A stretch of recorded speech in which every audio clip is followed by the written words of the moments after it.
আমি সব মিলিয়ে কিছু না হলেও প্রায় 10 থেকে 12 বার দিল্লি কলকাতা মিলিয়ে এদের কাছে অ্যাপিয়ার করেছি। আমি তো কোথাও পালিয়ে যাইনি।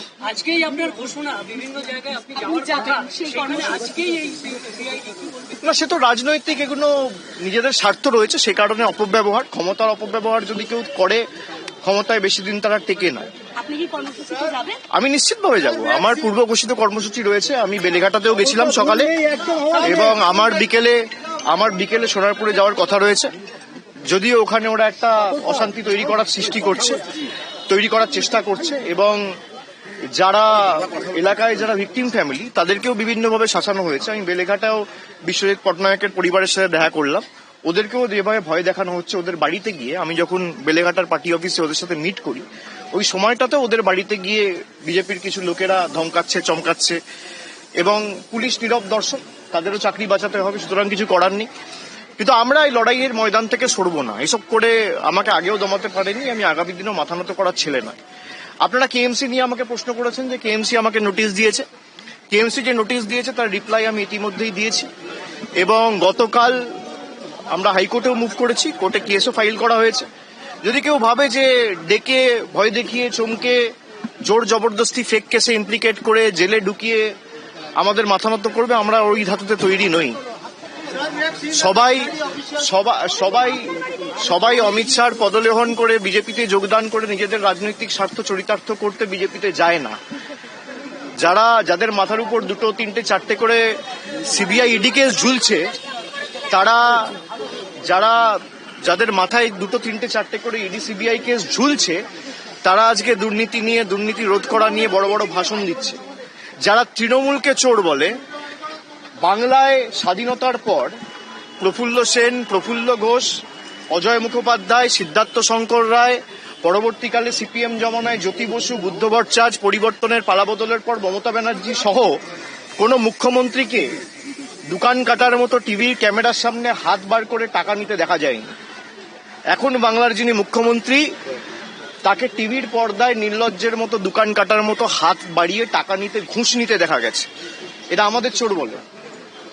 মানুষ বোকা নয়। যারা লুটপাট করে ক্ষমতায় এসছে, যেভাবে রাষ্ট্রশক্তিকে ব্যবহার করে অনৈতিকভাবে ক্ষমতায় এসছে, এর বিচার মানুষ আগামী দিন করবে, এই বিশ্বাস আমার জনগণের উপর এবং গণতন্ত্রের উপর আছে।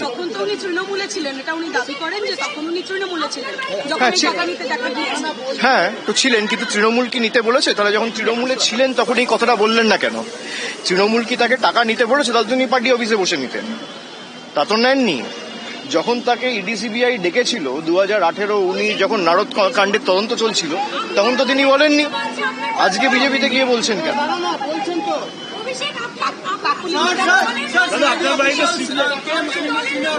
बता दिया ना भैया, कुछ नहीं।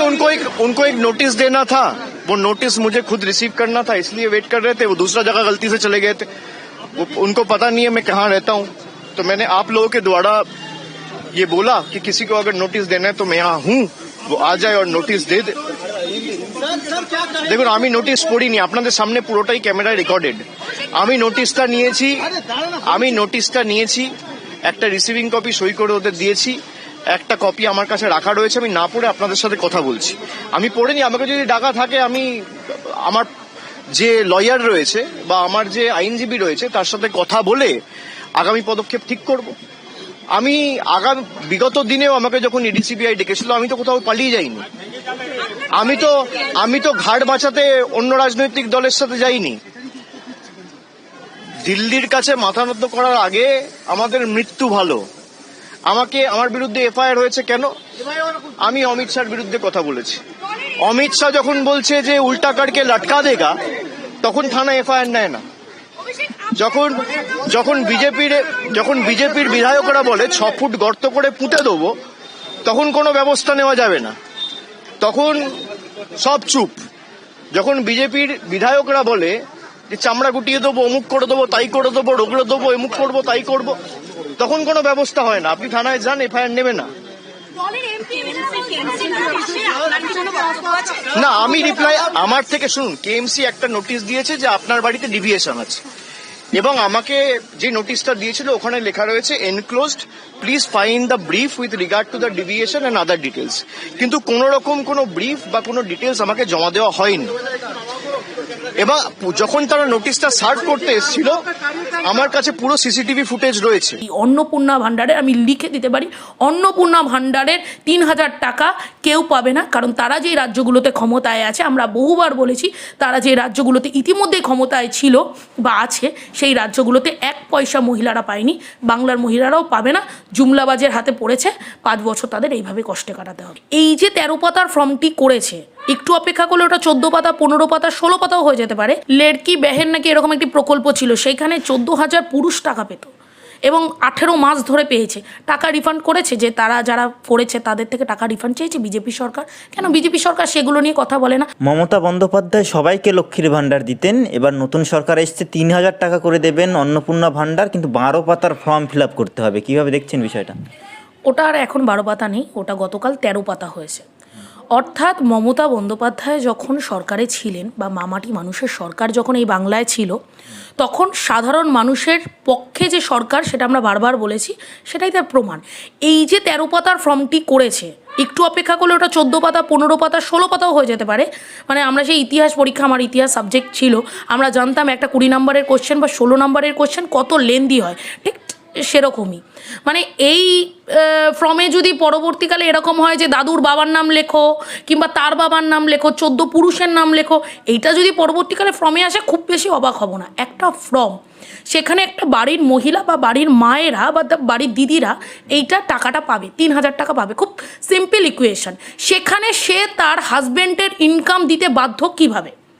হতেই পারে তার স্বামী 20,000 টাকা, 50,000 টাকা, 30,000 টাকা রোজগার করে, কিন্তু মমতা বন্দ্যোপাধ্যায় দেখেছিল যে সেই বাড়ির পুরুষটা যতই রোজগার করুক, হয়তো তার স্ত্রী কোনোভাবে স্বনির্ভর হতে পারছে না বা কোনো টাকা পাচ্ছে না। বা অনেক সময় এমন ফ্যামিলিতেও হয় যে স্বামী প্রচুর রোজগার করলেও সেখানে তার ওয়াইফকে তার টাকা দেয় না। সেই জন্য মমতা বন্দ্যোপাধ্যায় সমস্ত মহিলাদের জন্য এটা করেছিল। কিন্তু এখানে তোমার সমস্ত ডিটেলস দিতে হচ্ছে, পরিবারের ডিটেলস দিতে হচ্ছে। এটা একটা ট্যাপ। আস্তে আস্তে এটা কীরকম হবে, আমাদের যতটুকু অ্যাজামশান বলছে বা এই বিজেপিকে দেখে যতটুকু মনে হচ্ছে, কারণ তারা যেই রাজ্যগুলোতে প্রতিশ্রুতি দিয়েছে ইতিমধ্যে কোনোটা পালন করেনি, তাহলে এই বাংলায় প্রতিশ্রুতি পালন করার জন্য তারা এরকম করছে এটা নয়। কারণ এই যে বিজেপি তার সমস্ত ডিটেলস নিচ্ছে, অর্থাৎ একজন বাড়ির মেম্বার অন্নপূর্ণা ভাণ্ডার নেওয়ার জন্য বাড়ির আরও 5 জন মেম্বারের ব্যাংকের ডিটেলস দিতে বাধ্য কিভাবে, এবং যদি 5 জনেরই ডিটেলস দেয়, আগে যেটা হতো বাড়ির 3টে মহিলা থাকলেই 3টে মহিলাই লক্ষ্মীর ভাণ্ডার পেত, কিন্তু সেই ক্ষেত্রে পরবর্তীকালে তারা করে দেবে যে একজন বাড়িতে একজনই পাবে, অর্থাৎ পরবর্তীকালে বাকি যে 2 জন পেত সেটাও কেটে বাদ হয়ে যাবে। তার পরবর্তীকালে তারা এটাও করতে পারে যে একটা বাড়িতে ধরুন 2 জন বয়স্ক লোক আছে, শ্বশুর শাশুড়ি, তারা বয়স্ক ভাতা পেত, তার বাড়ির বৌমা অন্নপূর্ণা লক্ষ্মীর ভাণ্ডার পেত।